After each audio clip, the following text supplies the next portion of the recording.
Hello guys, adobe Photoshop 7.0 की इस tutorial series का ये पार्ट 12 वीडियो है और आज हम इस वीडियो में देखेंगे फोटोशॉप के आगे के टूल्स जो कि हमने पिछले वीडियो में यहाँ तक के ऑप्शन कवर कर लिए थे और आगे यहाँ से स्टार्ट करते हैं। आज पाथ सिलेक्शन टूल से। तो पाथ सिलेक्शन टूल क्या होता है? तो पिछली वीडियो में हमने पाथ के बारे में देखा था, पाथ होता क्या है।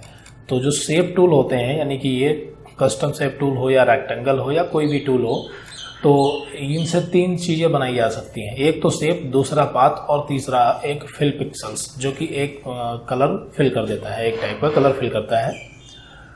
तो ये हमने कवर कर लिया था। तो पाथ भी हमने देख लिया था कि पाथ का इस्तेमाल कैसे करते हैं। तो पाथ का इस्तेमाल हम वेक्टर मास्क के साथ में करते हैं और सिर्फ यहीं पर पाथ का इस्तेमाल नहीं किया जाता, बाकी और भी कई सारी जगह हैं जहाँ पे पाथ का इस्तेमाल किया जाता है। और जैसे पाथ अगर हमने बना रखा है कोई, मान लीजिए कि हमने एलिप्स लिया और यहाँ से लेयर में गए, यहाँ से हमने एलिप्स लिया और ये पाथ लिया और मैंने एक सर्कल बनाया, तो ये क्या बन गया? केवल पाथ बना है, शेप नहीं है। तो अगर आप यहाँ से देखेंगे तो लेयर में भी नहीं दिखाई दे रहा। ये पाथ वाला टूल इसमें जब आप खोलेंगे तो यहाँ दिखाई देगा ये पाथ। तो इस पाथ को आप चाहें तो यहाँ से सिलेक्शन भी बना सकते हैं। जब आप इस पर क्लिक करेंगे तो ये आपका सिलेक्शन बन जाएगा इस तरह से। ये देखिए सिलेक्शन बन गया। हालांकि ऐसा सिलेक्शन तो हम सर्कल से भी कर सकते हैं, बट ये पाथ से सिलेक्शन बन जाता है। तो इसका इस्तेमाल भी काफ़ी बेटर है, क्योंकि अभी हम आगे जब ये पेन टूल देखेंगे तो हम पाथ को अच्छी तरह से समझ जाएंगे। तो पेन टूल क्या होता है? तो यहाँ पर जो रेक्टेंगल, यानी कि ये जितने भी शेप दिए गए हैं, तो इसमें हम जो चाहें वो शेप बना सकते हैं, बट ये ऑलरेडी इसमें पड़े हुए हैं। अगर हम कोई मनचाहा अपनी तरफ से शेप बनाना चाहें तो वो हम बनाने के लिए यहाँ पे हम पेन टूल का इस्तेमाल करेंगे। जैसे ये जो टूल होता है, ये क्या करता है? मनचाहा सिलेक्शन करता है। एग्जाम्पल, अगर हम रेक्टेंगल या सर्कल या एलिप्टिकल चाहते हैं सिलेक्शन, तो हम इससे कर सकते हैं, लेकिन मनचाहा, टेढ़ा मेढ़ा, जैसा मर्जी वैसा सिलेक्शन चाहते हैं तो हम इन टूलों से करते हैं। ठीक उसी तरह से अगर कोई शेप बनाना है तो हम जो इसमें ऑलरेडी बने पड़े शेप वही बना सकते हैं, या फिर अगर मनचाहा शेप बनाना है तो हम पेन टूल का इस्तेमाल यहाँ से कर सकते हैं। तो पेन टूल को कैसे यूज में लिया जाता है पहले ये देखते हैं। तो पेन टूल यहाँ से पहला वाला ऑप्शन हमने सेलेक्ट किया और यहाँ पर भी आपको वही दो चीज़ें दिख रही हैं, पाथ और शेप। तो मैं यहाँ पर पहले शेप सेलेक्ट करता हूँ और फिर उसके बाद हम पेन टूल का इस्तेमाल करेंगे कि पेन टूल से कोई भी शेप आप बना सकते हैं आसानी से।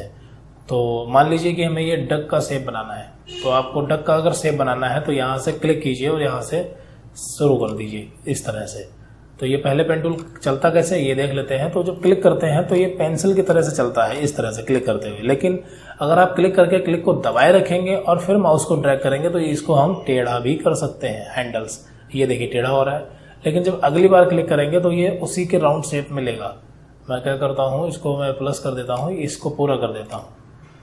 अब कोई नया सिलेक्शन करते हैं यहाँ पे।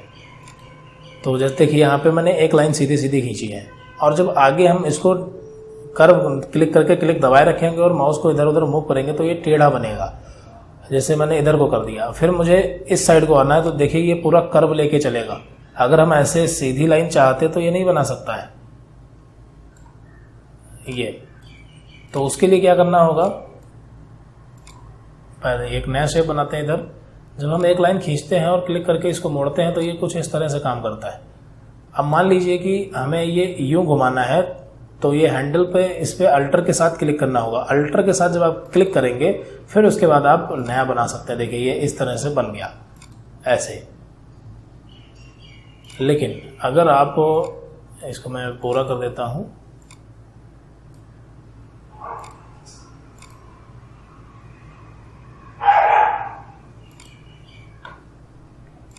मैं ये डिलीट कर देता हूं, पहले कई सारे शेप हो गए। तो पेन टूल किस तरह से चलता है ये जब आप प्रैक्टिस इसकी करेंगे तो ये काफ़ी बेटर समझ में आएगा। ये देखिए यहाँ पे अब इसको कर्व करना है तो ये तुरंत आप यहाँ से ऐसे कर्व कर सकते हैं, क्लिक को दबाए रखे। और फिर उसके बाद अगर आपको ये सीधा जाना है तो ये सीधा नहीं जा रहा है, तो इसके लिए आपको यहाँ पे अल्टर के साथ क्लिक करना होगा और फिर उसके बाद आप सीधा ले सकते हैं, बस सिंपल ये इस तरह से। और जहाँ जहाँ भी आपको ये टेढ़ा करने की ज़रूरत हो आप इसको किसी भी साइड को कर्व कर सकते हैं और अल्टर के साथ क्लिक करके उसको वापस से सीधा कर सकते हैं ये।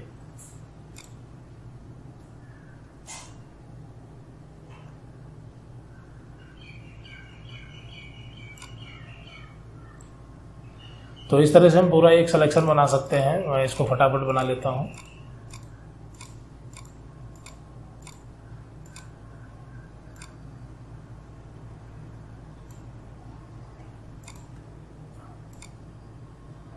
अल्टर के साथ आपको क्लिक करते रहना है।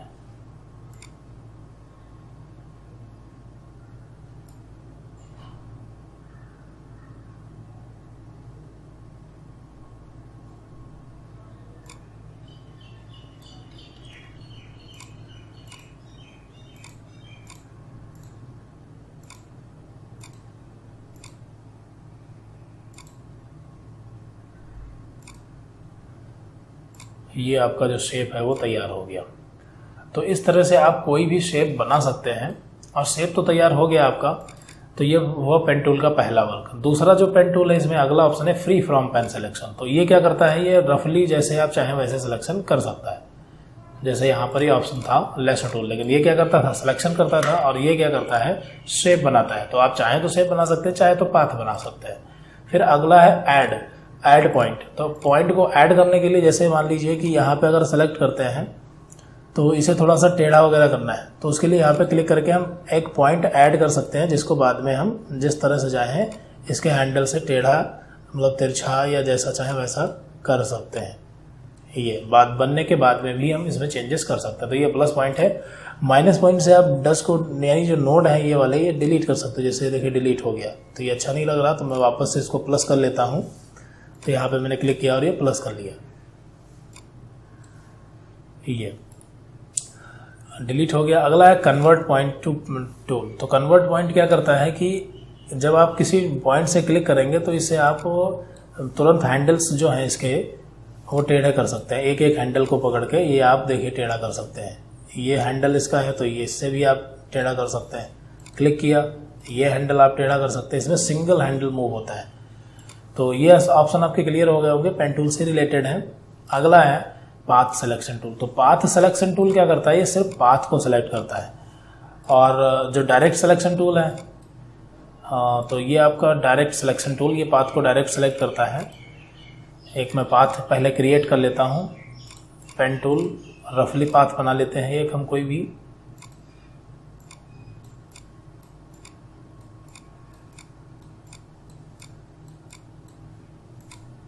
तो ये आपका क्या है, ये पाथ है। तो अगर इसे हम मूव टूल से सेलेक्ट करना चाहेंगे तो ये सेलेक्ट नहीं होगा, इसे हमें पाथ सिलेक्शन टूल से ही सेलेक्ट करना पड़ेगा। ये देखिए पाथ सिलेक्शन टूल से। अगर इसको आप किसी भी पॉइंट से उठाएं, यहाँ पे मैं पाथ सिलेक्शन लेता हूँ और इसको इस पॉइंट से उठाता हूँ, या कहीं से भी उठाएंगे तो ये मूव होगा। बट अगर डायरेक्ट सिलेक्शन टूल इस्तेमाल करेंगे तो एक एक पॉइंट को भी हम यहाँ से मूव करा सकते हैं। ये देखिए फिर से, ये देखिए इस पर क्लिक किया तो ये हैंडल। तो इसमें क्या हो रहा है कि एक हैंडल का जब हम मोड़ते हैं तो दोनों हैंडल ऑटोमेटिक इधर का मोड़ेंगे तो उधर का मोड़ेगा।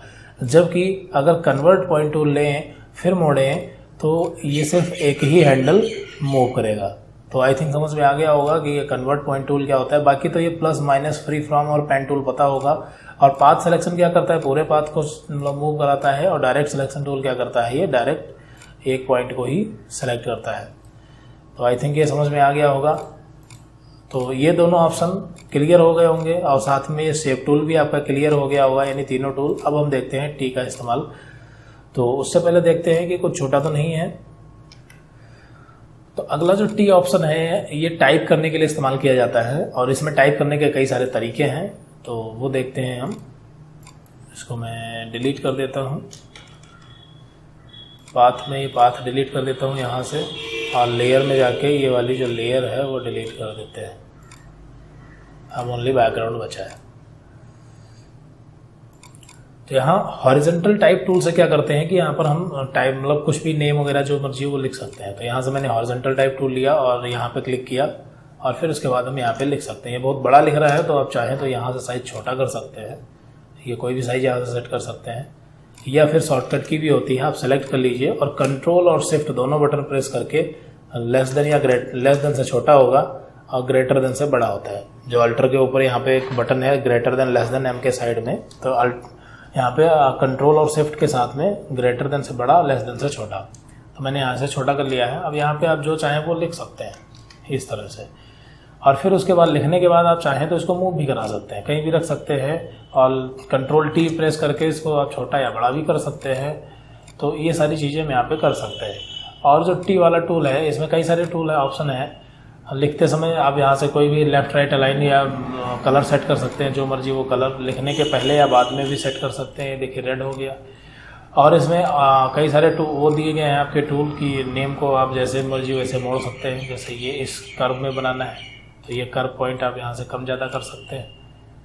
ये देखिए कुछ इस तरह से इसमें आप जिसको जैसे बढ़ाएंगे उस हिसाब से यहाँ पे वर्क होगा। जैसे फ्लैग स्टाइल में ले लिया तो ये आपका फ्लैग स्टाइल में हो जाएगा। तो इस तरह से यहाँ पे कई सारी स्टाइल दी गई हैं जिनका इस्तेमाल हम कर सकते हैं। अगला ऑप्शन है vertical type tool. Vertical type tool क्या करता है, ये भी टाइप ही करता है बट ये कुछ इस तरह से टाइप करता है, यानी कि UPCI इस तरह से। तो ये वर्टिकली टाइप करता है। तो आई थिंक समझ में आ गया होगा। अगला टूल देखते हैं।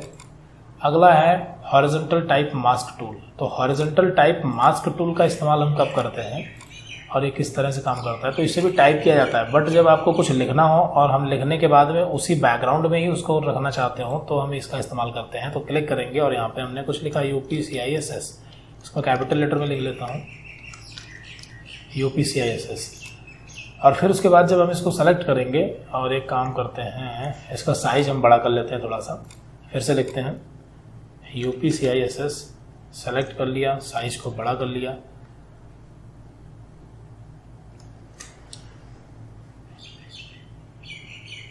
और इसको थोड़ा सा नीचे, ज़्यादा नीचे हो जा रहा है। तो यहाँ पर मैंने जो है इसको मतलब टाइप कर लिया है। अब आपको मूव टूल लेना है। तो जैसे ही आप मूव टूल लेंगे तो ये जो नेम है वो कुछ इस टाइप मतलब इस टाइप से सिलेक्शन टूल में बन जाएगा, यानी कि ये सिलेक्शन एक बन गया है नेम का। उसके बाद आपको क्या करना है, नेम लिखने के बाद में आपको यहाँ पर जो पीछे बैकग्राउंड है, ये बैकग्राउंड यहाँ पे आपको लॉक दिख रहा होगा, लॉक है। तो इसे अनलॉक करने के लिए इसे अनलॉक करना पड़ेगा। तो अनलॉक करने के लिए आपको इसी बटन पे डबल क्लिक करना है और ओके कर देना है। तो ये आपका जो बैकग्राउंड है अनलॉक हो जाएगा। देखिए यहाँ पे साइन हट चुका है। तो ध्यान रखना है, पहले आपको यहाँ से हॉरिजॉन्टल टाइप मास्क टूल लेकर के आपको टाइप करना है। टाइप करने के बाद लेयर को मतलब अनलॉक करना है और फिर उसके बाद यानी बैकग्राउंड को अनलॉक करना है, तो वो लेयर ऑटोमेटिक बन जाएगा। फिर उसके बाद आपको जाना है एडिट में और यहाँ पर ऑप्शन एक मिलेगा कॉपी मर्ज्ड। तो कॉपी मर्ज्ड पे आपको क्लिक करना है और कॉपी मर्ज्ड पे क्लिक करने के बाद फिर एडिट में जाके आपको पेस्ट कर लेना है, कॉपी मर्ज्ड और फिर पेस्ट। तो पेस्ट जब आप करेंगे तो यहाँ से ये गायब हो जाएगा, मतलब दिख नहीं रहा है, बट ये है। यहाँ पर आप देख पा रहे होंगे लेयर 1 ये आ चुका है, यहाँ पे आपको दिखाई भी नहीं दे रहा है। उसके लिए आपको यहाँ पे लेयर 1 पे डबल क्लिक करना है और डबल क्लिक जब आप करेंगे तो ये कई सारे ऑप्शन ओपन होंगे जिसमें आपको ड्रॉप शैडो वाली पहले ऑप्शन पे टिक कर देना है, ड्रॉप शैडो पे। तो इस पर जब आप क्लिक करेंगे तो जो नेम है उसके साइड में हल्का हल्का शैडो आ जाएगा, जिसकी वजह से वो दिखाई देने लगेगा और वो जहाँ पर लिखा गया है नेम उसके बैकग्राउंड का जो भी बैकग्राउंड है वो उसके अंदर फिल हो जाता है कुछ इस तरह से। बाकी इसमें ऑपोसिटी आप इसकी कम ज़्यादा कर सकते हैं, कितना डार्क या कितना हल्का दिखाई दे। और इसी तरह से आप इसमें कई सारे ऑप्शन है यहाँ पे आप सेट कर सकते हैं। शैडो की ऑपोसिटी कम ज़्यादा कर सकते हैं। शैडो की जो लाइन है वो आप कितनी दूरी घटाना या बढ़ाना चाहते हैं वो भी आप सेट कर सकते हैं यहाँ से। तो इस तरह से ये सारी सेटिंग हम यहाँ से कर सकते हैं। तो यहाँ पर देख पा रहे होंगे कि किस तरह से हम अच्छे से नाम लिख सकते हैं। एक कोई दूसरी इमेज पे फटाफट फिर से चेक कर लेते हैं। ये इमेज है, मैंने यहाँ पे फटाक से सिलेक्शन किया और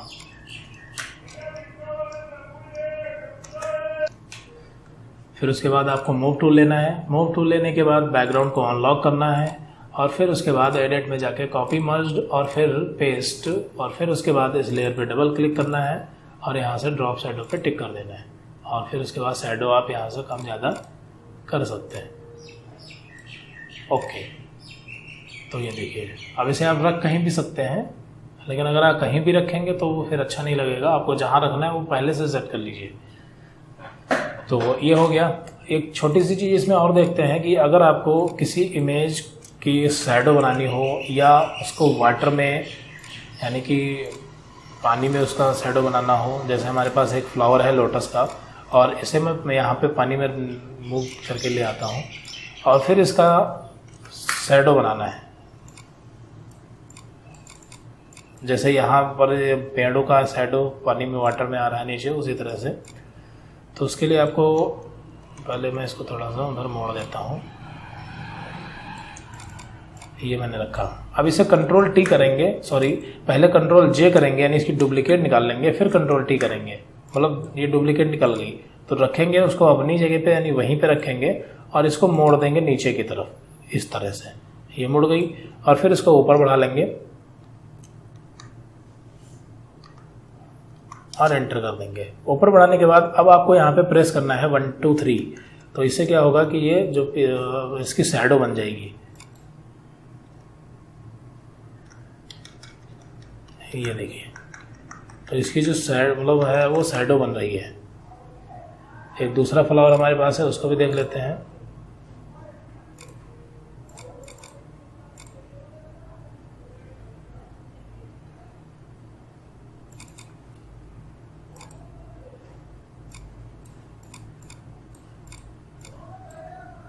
ये देखिए, इसको मैं छोटा कर लेता हूँ और कंट्रोल टी, कंट्रोल जे, कंट्रोल टी, और इसको नीचे की तरफ पलट दिया और इसको थोड़ा ऊपर बढ़ा लिया और फिर 1 2 3 जब आप प्रेस करेंगे तो ये पानी में ही मिक्स हो जाएगा इस तरह से। तो इस तरह से आप किसी भी इमेज का शैडो बना सकते हैं। तो आई थिंक ये चारों ऑप्शन आपके इस वीडियो में क्लियर हो गए होंगे और बाकी अगले वीडियो में हम देखेंगे आगे के टूल ये सारे। ओके, सो मिलते हैं अगली वीडियो में। Thanks for watching this video.